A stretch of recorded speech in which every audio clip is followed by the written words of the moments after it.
Great. I'm going to be doing some walkthroughs and some explanations of how I think we can use GitHub Actions specifically for the Deephaven examples that we are building and going to build.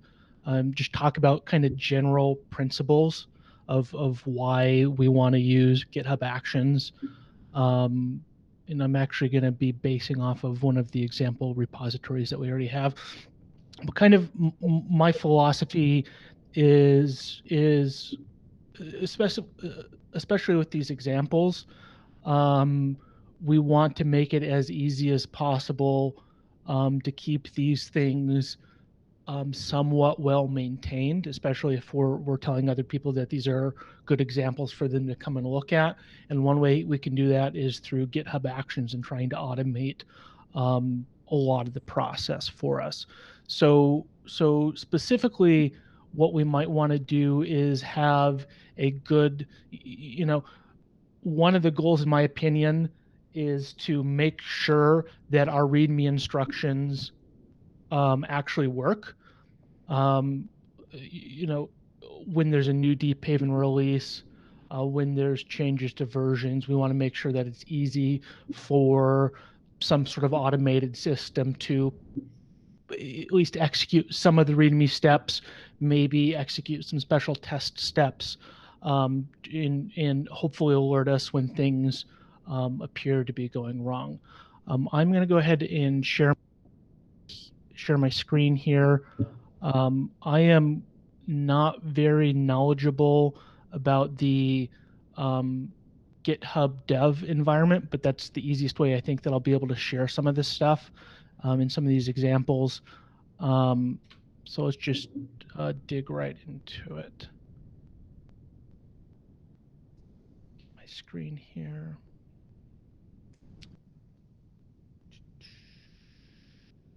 I always have a trouble finding this. I think this is it.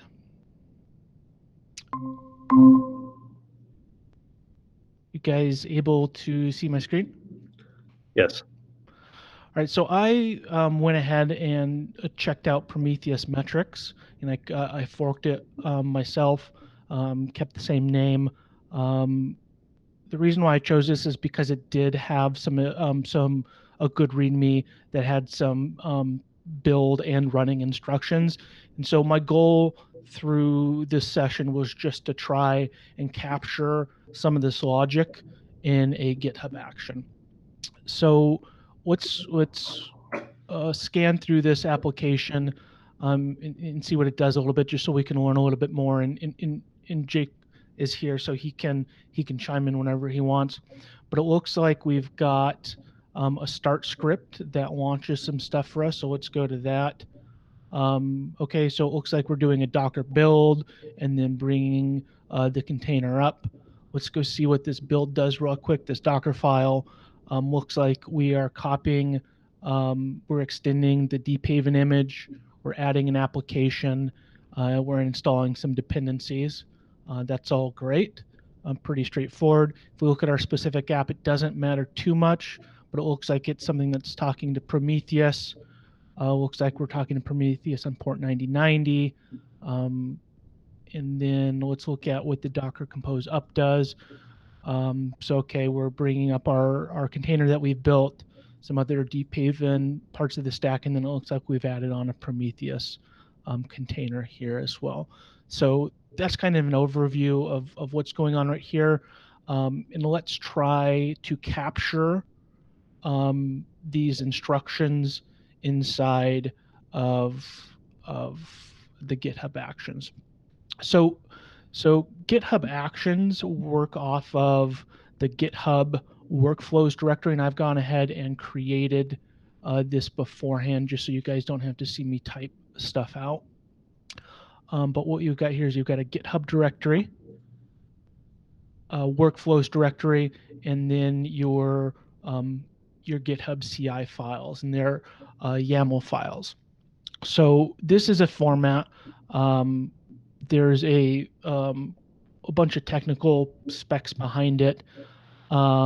I am not a subject matter expert in GitHub Actions. I will say that. I am just a automation enthusiast, let's say. So there might be a lot of stuff that I'm glossing over or missing or just point to have wrong. But this is basically our entry point right here, any files that we define right here. So typically, workflow file is going to have a name, what actions cause it to run, and then the actual jobs and steps that you want to run. Right now, we're going to keep it pretty simple. We're going to be doing on pull requests and pushes into main. We're going to be running on Ubuntu 2004. This is a pretty standard environment to run, so it's a Linux environment based off the latest LTS of Ubuntu.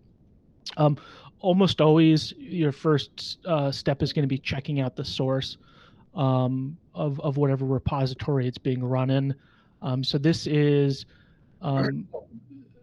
GitHub, and external users can create actions that can be used as a step. And this is one of the ones that GitHub publishes themselves. So the checkout action will check out your repository. And then you can also run commands directly, and that's what we see here. Let's say we have a build step where we just want to take this exact command that we saw earlier. I basically just copy and pasted this from right here, and I put it into this build step right here. And again, this is the only file that I've created so far, GitHub workflow build. I went ahead and pushed this to my repository and then created a pull request. We can go ahead and see here, I've got a couple queued up already. So this was my initial change right here. You can see we've just added this file. This is a internal pull request to my own main, not back to the Deephaven Examples one. And what we'll see is that this has kicked off an initial build right here. So we can go ahead and jump into it. So here is our job that has been defined.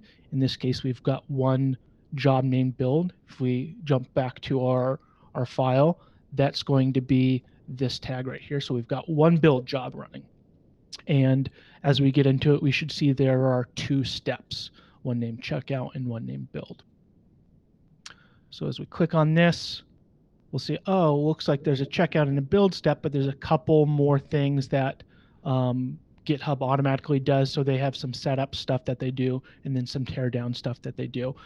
If you have any, you can jump into these individually and see the logs and stuff that's being run. You can see that we're checking out, and you can see the version that we're checking out. And then the interesting part is going to be our actual logic to build. So let's go see what happens when we run this command in GitHub CI. And go ahead right here. So it's running our command using the bash shell by default. Looks like our build step, so it's pulling down the Deephaven base image, giving us some logs of that, copying some application stuff. Looks like it all worked fine. Installing the requirements, and then tagging it, and then looks like that completed successfully. And then there's just some cleanup steps right here. So one thing to note is that this image is completely contained within the GitHub Actions runner environment right now. We haven't published it. We haven't made it available as an artifact to anybody. So this is kind of an ephemeral thing that was just created just for this build job. And it looks like it succeeded. So if we had some sort of, let's say our build step or our Docker file was incorrect for some reason. Let's say we had a requirement that couldn't be satisfied, or maybe this image didn't exist anymore, or maybe this application directory didn't exist anymore.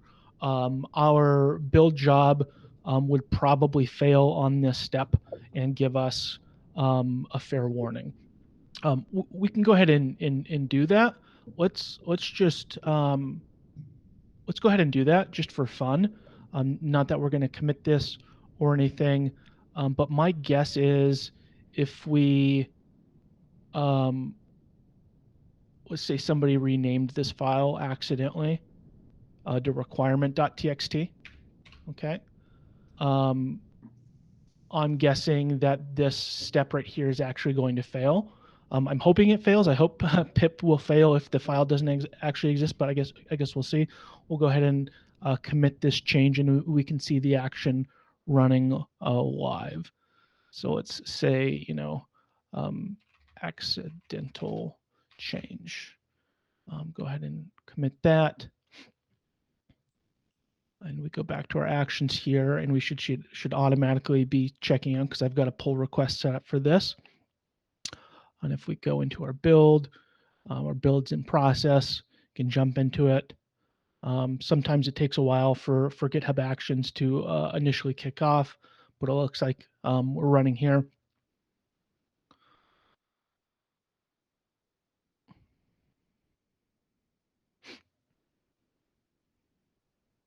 Hey, and there we go. So we see that pip wasn't happy, wasn't able to find this file, so it exited with exit code of 1, which is what we wanted.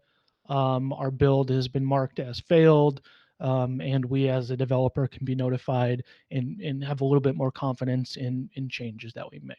So, so that is just verifying the specific build process seems to be working. What we might want to do next is actually test our output. So actually run our image, maybe run some logic against it to make sure it's doing what we think it should be doing. So I've got another branch here that I'm calling GitHub Actions 2. So this is my second pass at this. So we've got our same start logic. And let's say we actually, instead of actually running the build command, we wanted to actually call this script directly. So you can do that like this. So we can go, Prometheus DH metrics start. So instead of running an exact Docker build command here, we'll delegate to the script right here. I'm going to tell you ahead of time, this is not a good idea right now.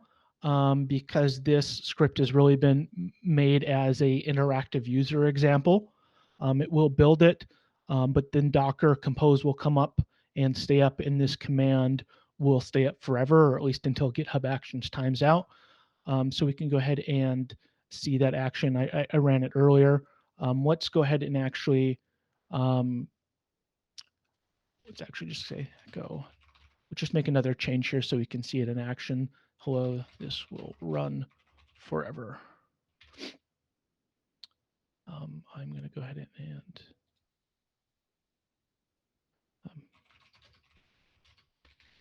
to start script. Go ahead and change that. So we should have a new action here, GitHub Actions 2. Let's go ahead and go into it, and we'll see what happens here. While this is happening, I will say that there is a lot of trial and error, at least in my part, with getting reasonable GitHub Actions up and running for the first time. There is a lot of little different things that might affect your environment or affect how things are run. But the good part is usually once you've got it in place, the hope is that you don't have to change your build logic too much. So I found that oftentimes I'll be iterating on a GitHub Action workflow file, 3, 4, 5 times before I actually get stuff up and working kind of like I want. I wish there was a better way to kind of execute some of this stuff locally. I haven't found a super good way to do things. I know there are some images where you're supposed to be able to simulate some of this GitHub Action stuff locally, but I haven't dug in it too much. But okay, so we've run Docker Compose up. Unfortunately, our GitHub environment, our Actions environment, isn't an interactive environment. So We've just got this command running. We've got these images running right now. Looks like everything's running fine, but it's not currently built to tell the GitHub action that, oh, everything looks like it came up fine. So this is not a good step for us to be running right now, because again, it's not going to come down until GitHub times out. And I forget what the timeout is, an hour or 2 hours or something like that.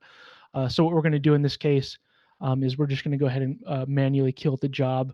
We're going to go cancel workflow, just so we don't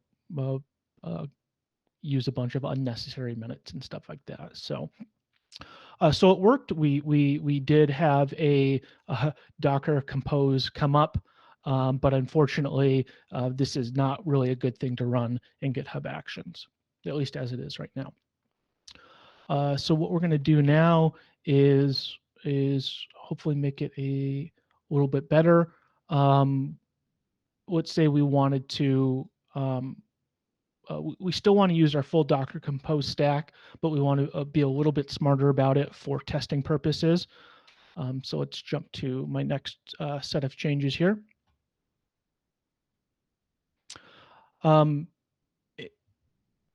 There's a lot of different ways to go about creating GitHub Actions.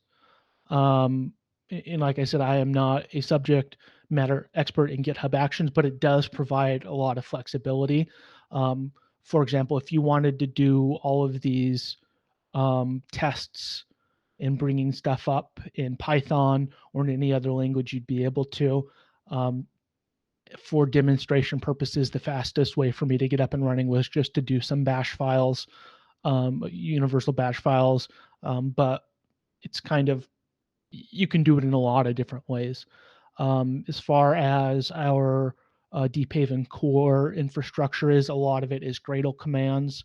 And so there might be some use in learning some of those later. I'm a little bit confused why this isn't pulling up right now. Let's see. Here we go. So what I went ahead and did was, instead of calling this start file right here, which again is a build and an up, I've created two different files, a build and a test file. So here's our build file, which just adds a little bit of bash stuff at the beginning, and then our Docker build command. So I've got a build step here, and then I've created a new file, which I'm calling test. And so this calls the test script now. And the test script, there's a little bit of logic behind it, but we're starting the Docker Compose stack as a daemon. I'm not necessarily advocating that this is something that we should really be doing. I'm just showing that there's a lot of flexibility in how you might want to define your actions, depending on how you define a test. So we've got a health check on our gRPC API now. It's been, I think, there for maybe a release or two now. And what we can do is we can inspect the health status of this container, and use that as our test. And so what we might do is we might bring up this full stack in daemon mode. So this lets our command run in the background. Then what I've done here is I'm just going to continue pinging our gRPC API as long as it's in the starting status. And then I'm going to grab the final status here. I'm going to bring the stack down. I'm not sure if this is actually necessary. Docker or the GitHub Actions would probably clean up after us, but I've just done this here just because. And then if the status is not equal to healthy, I'm going to exit with a 1, which means it's exiting with an error code, and then GitHub Actions will tell us about that. And if it is healthy, then we're going to exit with 0. So we'll go ahead and run this same thing right now.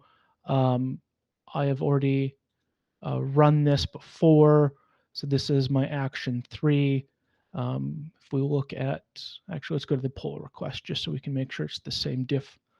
So we've got, yep, our build and our test.sh. And let's go see. So this action already ran earlier. We did our build. If we go into our test state here, we'll see it was running our test script again. Then it's running the Docker compose up, pulling all the images, creating the containers, and then you'll see every second we're pulling, starting. So it's starting for maybe 20 seconds here, and then we get our final status of healthy right here, and we can exit with the green right here. So that's what that means. Just for fun, let's go try to do something bad and get our container to not be healthy. So let's go change maybe something in our application logic. Let's go ahead and maybe we change the name of this. Maybe actually, let's see, how do we do a system exit from Python? Maybe let's actually just always changing the name of files just because I'm pretty sure it's going to crash something. So let's just change the name of our script here, kind of like we did earlier. And You could just throw an exception in one of the Python routines. will that take down the server? I'm not sure. What I want to make sure is I'm pretty sure that when the script is missing, the actual server will crash. So let's go ahead and see about that. Bad script name.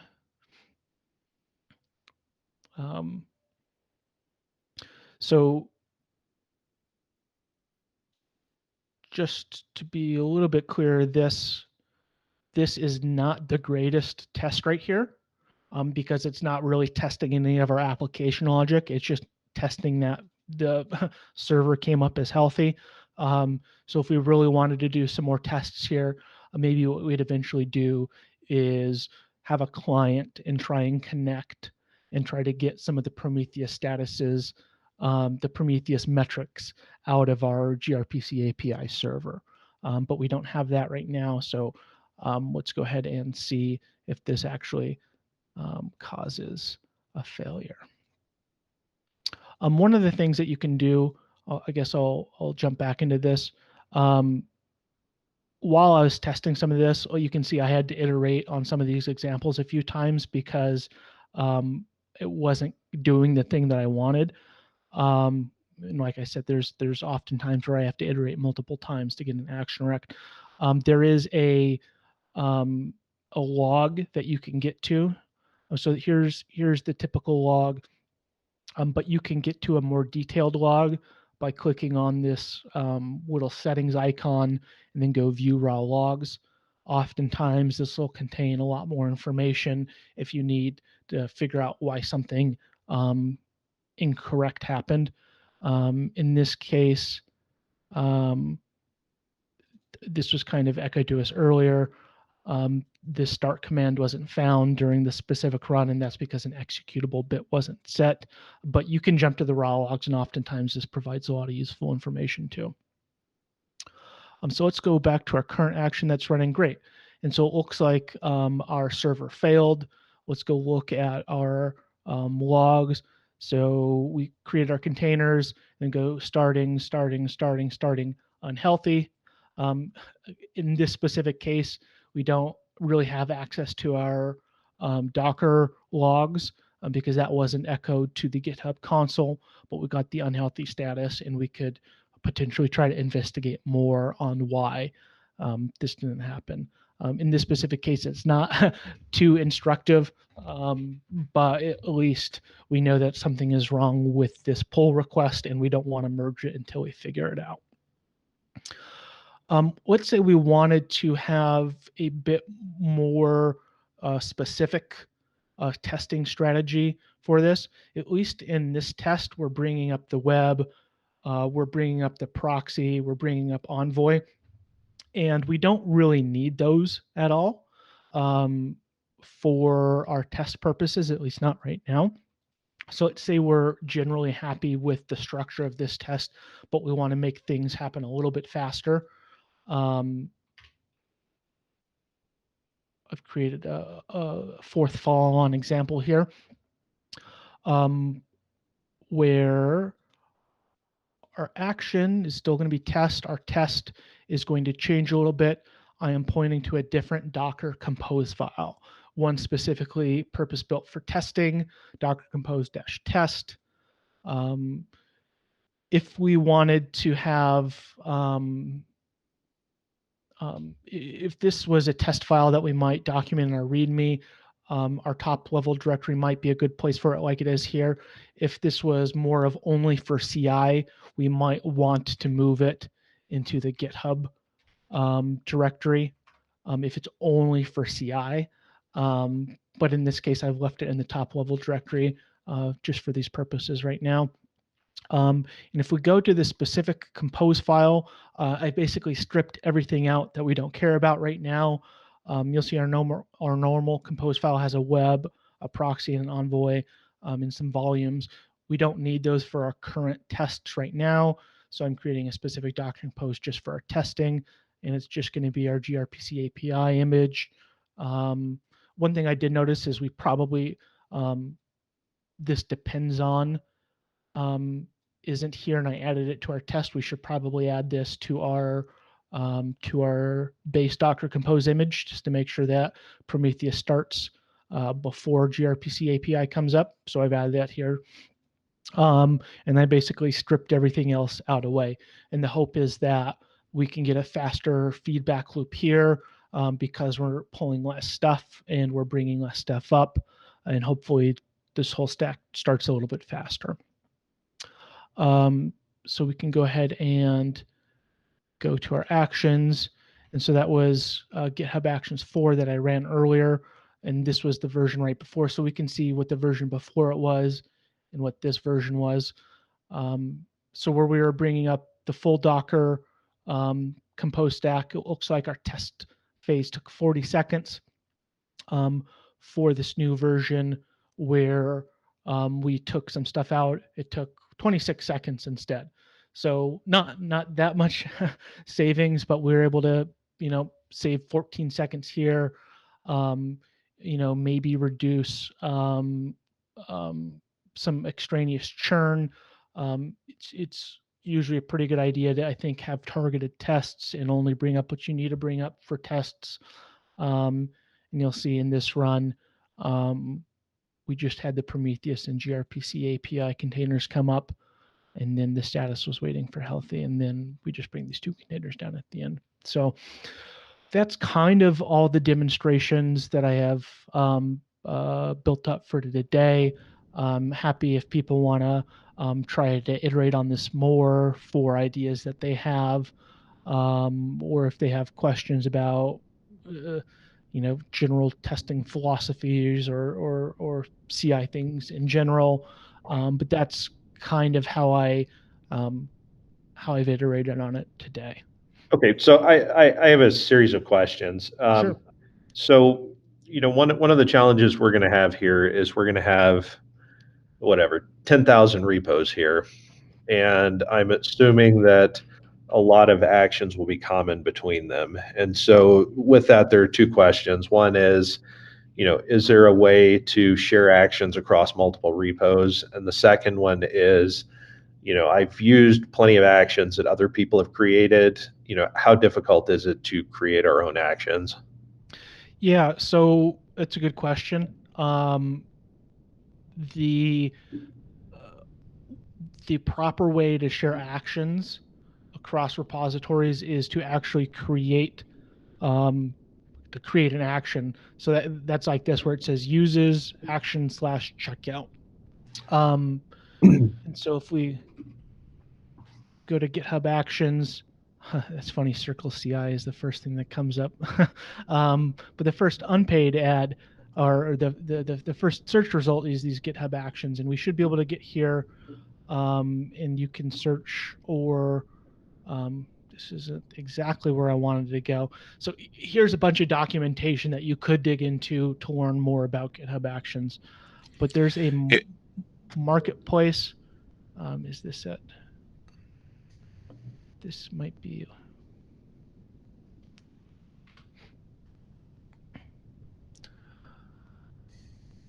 So here is, I think, where typically you'd find the actions that you can find, the GitHub Actions marketplace. You know, another good way to look for actions is to see what other people have in their own workflow files, and that's how I learn a lot about this stuff too, is just seeing other examples. So if we look for the checkout action, that's probably going to be one of the most popular ones. And so this is a repository that GitHub maintains right here. They have got a little README about it on how to use it. You can go to the actual repository where they do it. Um, there's a lot behind this repository just to check out stuff, but there's a lot of potential options that you might want to do when checking out. So if we have Deephaven specific actions that we want to share across a lot of different example repositories, we could create an actions repository ourselves and create a named action and reference that in all of our examples or any examples that we wanted to. So it would be something like, name Deephaven, our special action or whatever it was, and we could, V 0.5 or something like that, and it could have options and stuff like that. It is a little bit hard to think about specifically what type of actions we might want for Deephaven examples that warrants us creating our own versioned action that we publish. I think Yeah, I another mean, strategy. it may be something like, test to make sure this came up or whatever. Yeah. Um, there, I mean, so for example, if we wanted to, instead of having every user or every repository have logic like this, let's say we wanted to have an action that encapsulated this logic right here. Or actually, maybe it was even less. Maybe we want an action that does this logic right here. It You give it a container name and you wait for its status to stop being starting, and then if it's a healthy status, the action exits with 0 or exits with 1. That's actually a pretty reasonable action that we might want to create in a generalized fashion. This is a completely theoretical example, but let's say we were able to create that. It might be something like, check gRPC API status, and that's just the name we're going to give it. We might have a theoretical action here called Deephaven uh, check Docker status, and then we could have parameters here. I forget exactly how stuff is configured, but we could say, container name, gRPC API. We could say, timeout, um, 1 minute. This is something we could do. There might actually be something like this that already exists. So let's go check Docker, or sorry, marketplace actions. So let's see, Docker health check. Don't see anything around Docker health check. Let's see Docker status.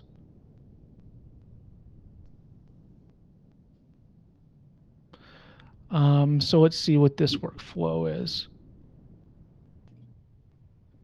Looks like it might, can't tell exactly what it is. It looks like it might be more repository level stuff. Docker system status. What is Docker? Oh, it's the checking whether a Docker hub is up or down, I think. Or maybe something like that. Yeah. So we could theoretically create and encapsulate this logic into an action if we felt it was really valuable.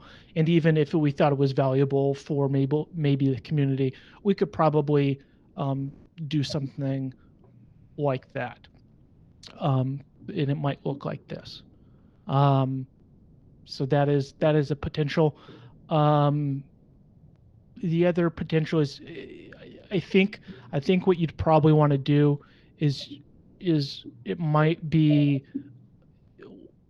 let's say we thought this was really valuable, but we weren't sure, and so we had this template, and we basically tell all of our Docker example repository maintainers that here's a script of code that you might want to consider using.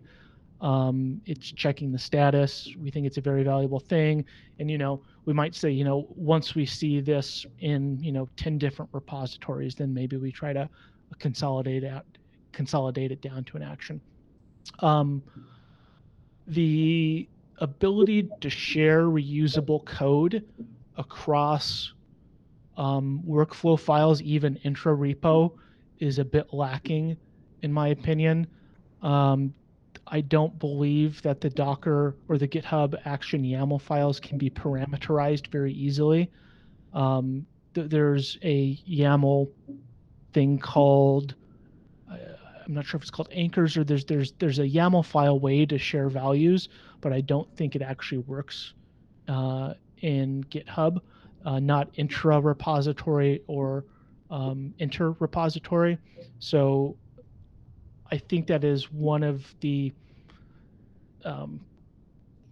hard things that I think we're going to have to figure out. And so my suggestion would be to have some minimally maintainable checks for building and testing, at the very least building, for all of our repositories. At least right here, I don't think it's too much to ask for people to maintain their own build logic and their own build script that is targeted towards Docker or Python or however the build process happens. And if applicable, have some sort of test step where we can test to see if things are working.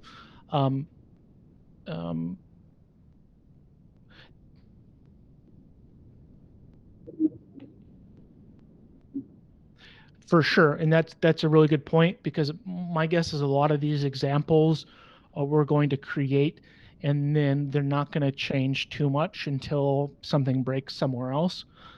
So there is some other GitHub action or some other stuff that we can do here.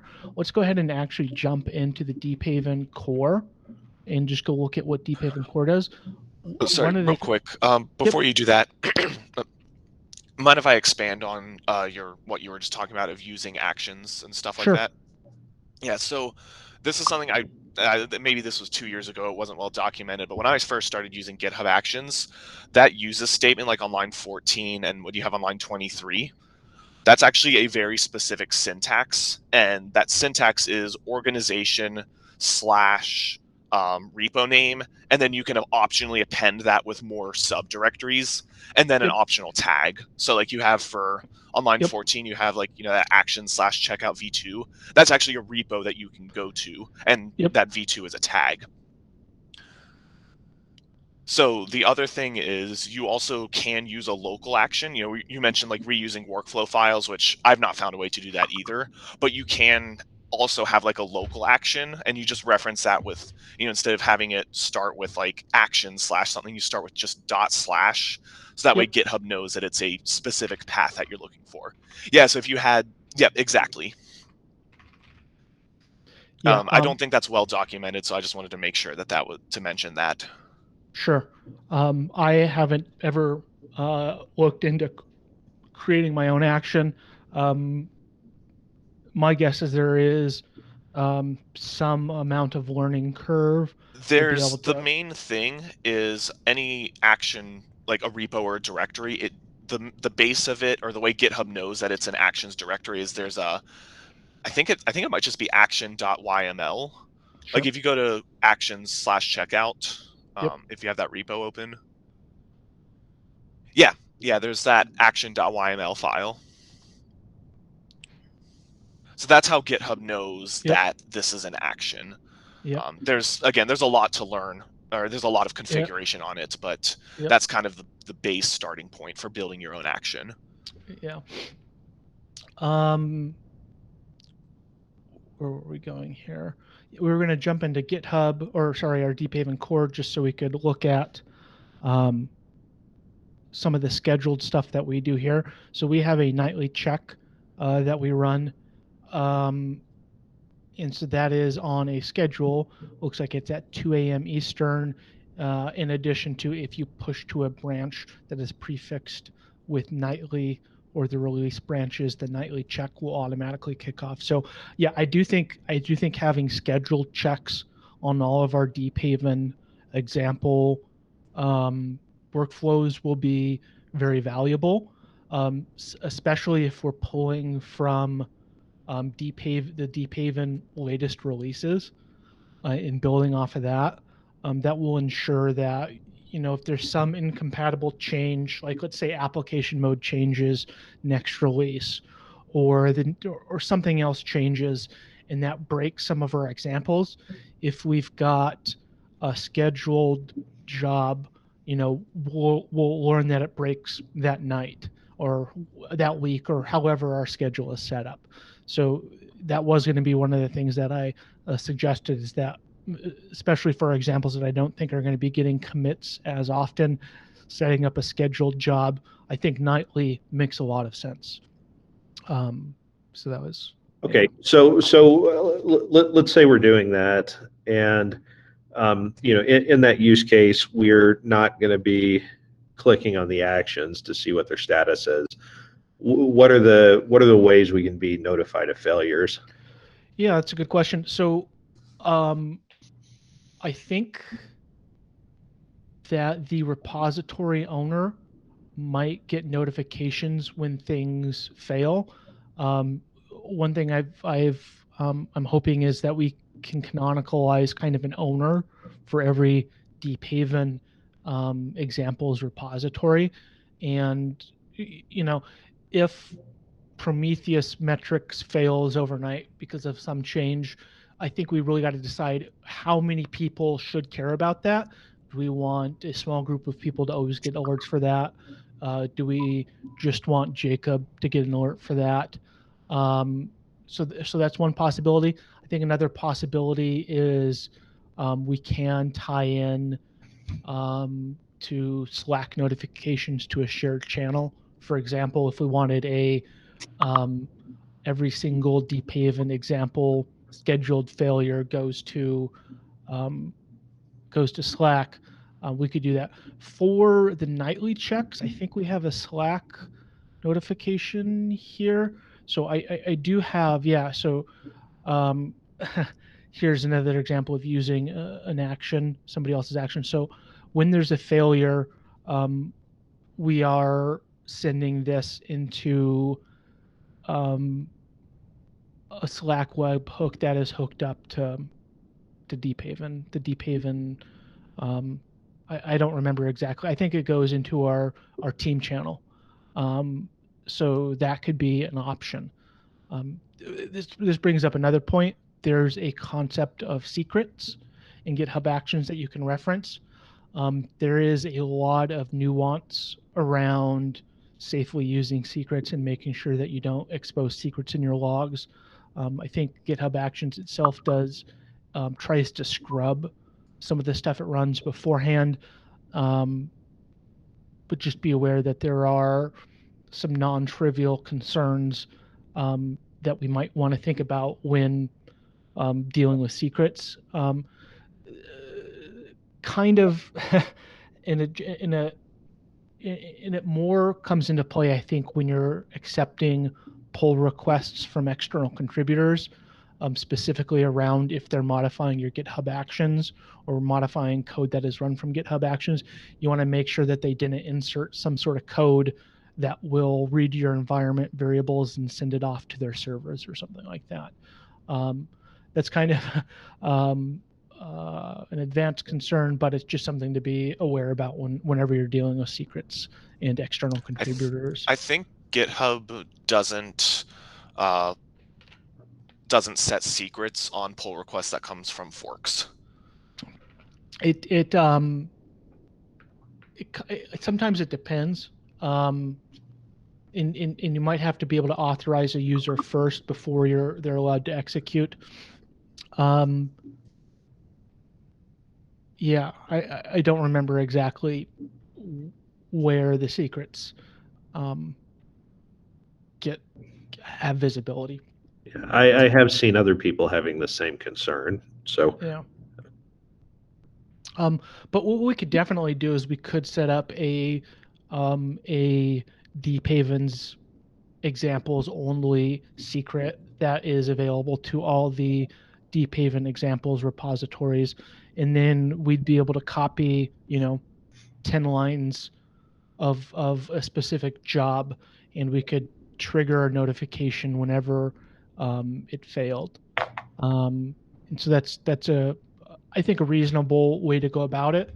Um, what you don't want to have is you don't want to have alert fatigue where these things are going off every night and people aren't caring. Um, but as long as we have high fidelity tests that we think, work most of the time, then I think it's a reasonable thing to do. Um, so yeah,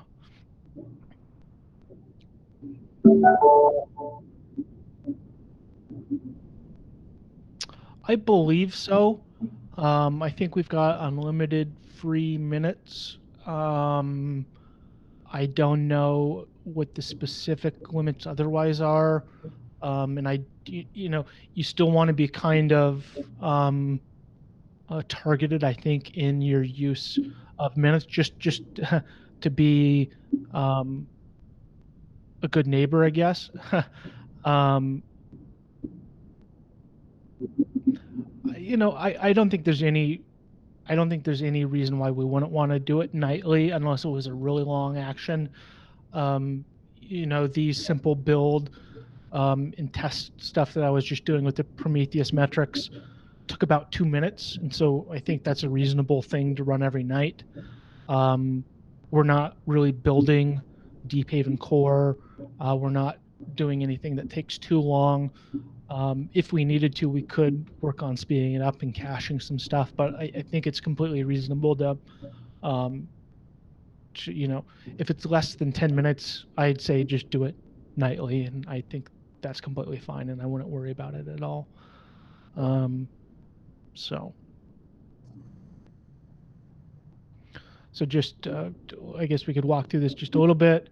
So again, this is let's actually go look at this action. Um, so it looks like what version are we using? We're using the 115, the latest one. So it looks like this hasn't had a release in a while. But it is pretty simple, right? If we've just got pretty much copied their example here. Maybe we should go look at seeing how they did this, because it looks like a pretty simple action. Looks like they're using Node under the covers. And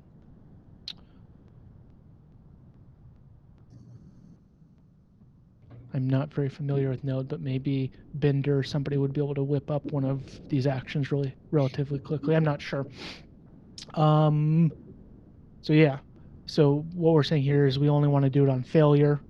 And I've got another thing here that says if the repository owner is Deephaven, so this means it won't happen on forks, because the forks themselves won't have the secrets unless they've set it up themselves.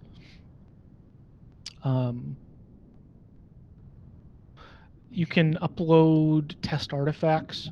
I'm not sure how relevant this is going to be for our examples, at least right off the bat. But for our Java tests, we've got a bunch of tests that get built, and what you can do is you can upload those results to GitHub, and what this allows you to do is to have these what's called artifacts to download for later. So let's just go see one of these artifacts on our tests. If we go to the actions that were run, let's see if we can find. This is a failure of mine from earlier. So let's go look at this. Let's say I wanted to download the artifacts. There were 2 artifacts that were produced here. Let's see if I can find them. Where are the artifacts? Sometimes I have Oh, here we go. So here are our test reports. One is 4 megabytes and the other one is 2 megabytes. I can go ahead and download the results here. My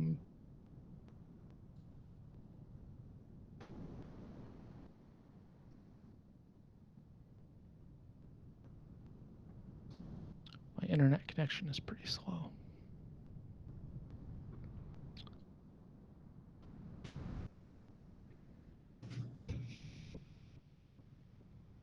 Let me rename this real quick.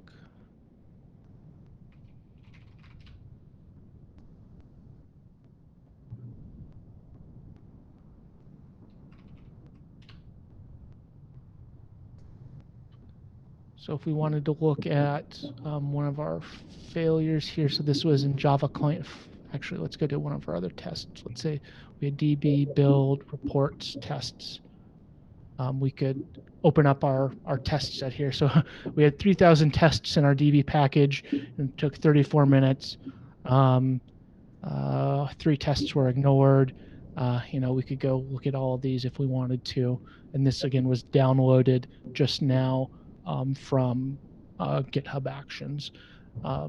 This is specific to our Java testing framework right now. But if we did have more structured test outputs that we wanted for our examples, we could upload the results here for to GitHub for further downloading later if we needed it for debugging purposes or whatever. And I guess I will go over one thing that we might want to do in the future too, and that's actually publishing images to the examples repo. I'm already doing that in a couple of cases. For my crypto application purposes, I am publishing 5 different images. You can see the last one was triggered 9 days ago, but we can go ahead and look at that to see what you might do to publish, and we can go look at my actions here. So I've got one build file here. I'm only running it on main. Like Amanda said, we should probably add a scheduled thing here so it just happens nightly. Doing our standard checkout step. I am setting up some Java stuff, setting up some Gradle properties. I'm running a Gradle build command. Then I am logging in to Docker, and then I am pushing the images. So this is kind of a refinement that will push images on build. So this is potentially something we want to do for other cases too. If we've got, if we wanted to start publishing images for the Prometheus metrics, we could do that too. It would involve, a little bit of logging into Docker and then some push logic. In this case, it's wrapped up in Gradle, but it doesn't need to be. You'd probably need this login step. But other than that, we should be able to push it to GitHub Actions. Let's go ahead and we could try that if we wanted to try a live example to see what happens. What could go wrong, right? So let's do that. So we've got our test being run. Let's say we don't want to test anymore, just to speed up this process. I learned this today. I didn't know if anybody's run into this before, but I've noticed you can't copy and paste in the GitHub dev space, but you can do a shift insert. And so that's a handy little tip that I learned today. So I'm only pushing on main. Let's actually get rid of this. I want to push for the pull request too, just so I can see. And then let's actually log in first, and then I'll build and push afterwards. I don't know how to cut. I can do that.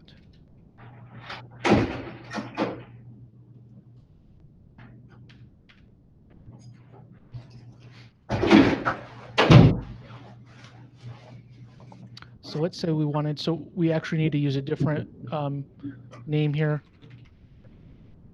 Let's call this And actually, since I'm running it out of my repository, I'm actually going to change this to my repository name right here, and just to see if it actually works or not. A Prometheus metrics gRPC API, and then let's do Docker push just to actually see if this works.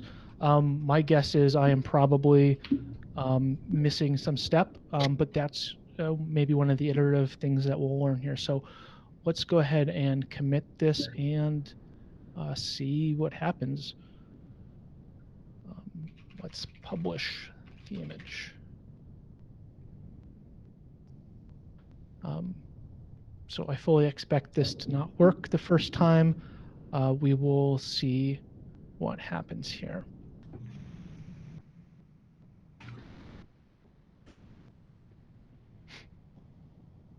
So again, we're logging in. So GitHub actor, I believe, is the user who kicked off the action, and then this is implicitly available with my GitHub token, and I should be permissioned for my own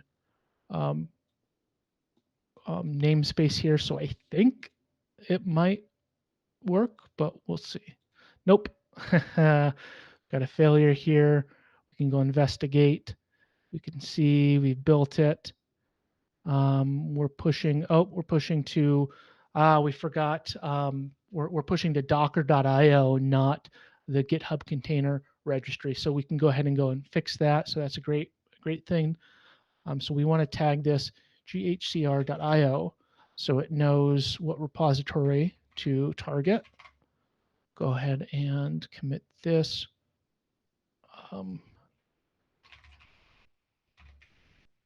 GitHub container registry. We'll commit that. And let's see if we can fail or succeed this time.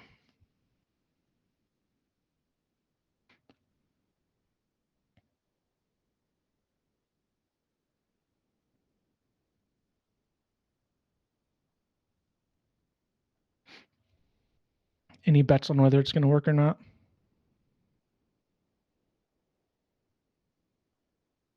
I think there's a, I'm guessing there's a 75% chance it works. Let's see. Come on. Come on. There we go. Look at that.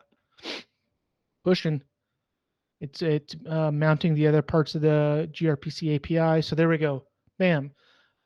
So we have gone ahead and published something to my own personal repository. So we could go to Devin R. Smith. We could go to packages, and we could see the Prometheus metrics gRPC uploaded 18 seconds ago. And there's the README associated with it, and somebody else could go ahead and download this image themselves if they wanted. I might have to make this public, might be private by default, I'm not sure. But anyways, that actually did that. I'm confused. It doesn't look like the right package name. No, it is. The README instructions were different. Anyways, I'm confused why it's giving me this name right here. These metrics. Anyways, it is correct right here. We've gone ahead and published it. And so it is pretty easy to hook up some publish logic to GitHub container repository. So this might be something that we actually want to do. You might only want to do it on builds that actually hit main. You don't want to do it for pull requests and stuff like that. So you can only do it when it's actually like running in main. You could add that check right there. And then you'd want to have some other logic. You'd probably separate your build and your what you'd probably do here is separate your build and your push stages from each other. So what you do is, you build first, and then you have a Oops.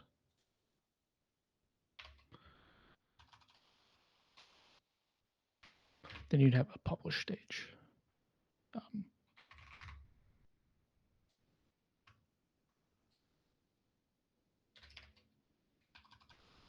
So that's how you might guard against always running this. You only want to run these when something gets merged into main. So some sort of setup like this is relatively easy. Basically 10 lines of YAML stuff, and then maybe a little bit of publish logic right here. But it's not too bad because it's just a little Docker push here. So there's a lot of potential here to automate building and testing and publishing. And I think it's going to be an iterative process. So you want to start. You usually start. You want to test your build lot. You want to build first, and then maybe after that you want to add on some testing logic, and then maybe after that you want to start automatically publishing some images that you're creating. So I think that's a reasonable approach to take as you're trying to learn how to best use GitHub Actions. So.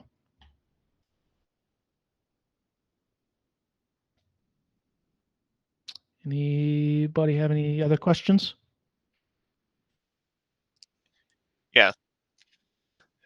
Yeah, that was you did a really great job at this. Don't sell yourself short on your GitHub Actions knowledge because you know your stuff when it comes to this. Yeah, I used GitHub Actions a lot at my last job, and you basically reached the same conclusions. I was muted, so you guys didn't obviously hear me laughing at myself. But when you mentioned about it's a pain to test GitHub Actions, it's just like, yep, I've been through that many times. Yeah, the hope is that you can get to a steady state where you're actually testing your code instead of actually testing GitHub Actions. And so there is a bit of a learning curve at the beginning. Yeah. But once you have your logic in place, it's really helpful, to be able to quickly iterate on code changes and PRs and have relative confidence that your changes don't break things. And then, as we have new version releases of Deephaven, potentially leveraging these examples repositories as some sort of QA for our release or potential releases and stuff like that. So, yeah. One thing, and I think this is kind of hidden in the GitHub Actions documentation. I remember when you looked at one of the action.yaml files. I think it was that Docker, or it was that Slack notification one, and you said, "Oh, this is a node action." Yep. You can actually, another thing, there might be support for more, but this was years ago. I looked at it for the first time. There was Node and Docker actions, so you can actually write like a Docker file, and GitHub Actions will run that as an action. Sure. So you could you can isolate. There is a relatively popular action called, I believe it's Docker build push.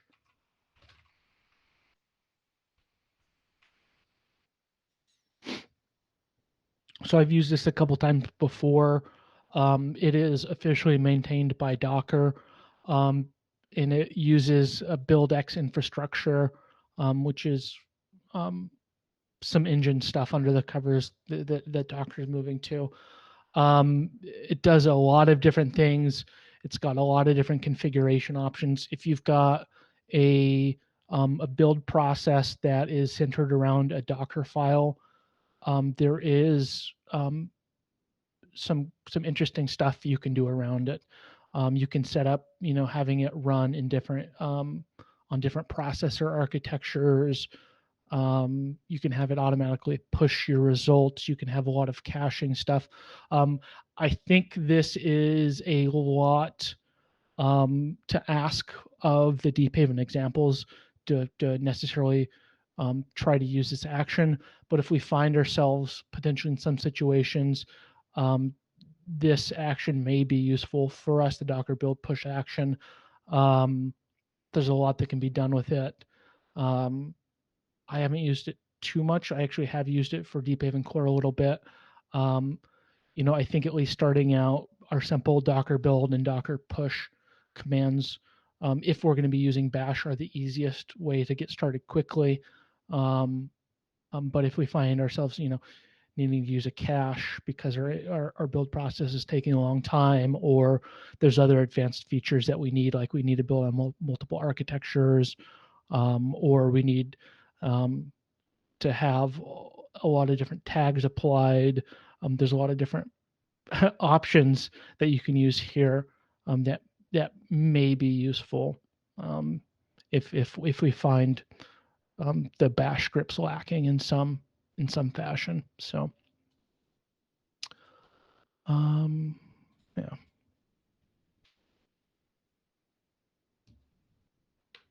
Yeah. So Yeah, thank you. yeah. Yeah, good stuff. Cool.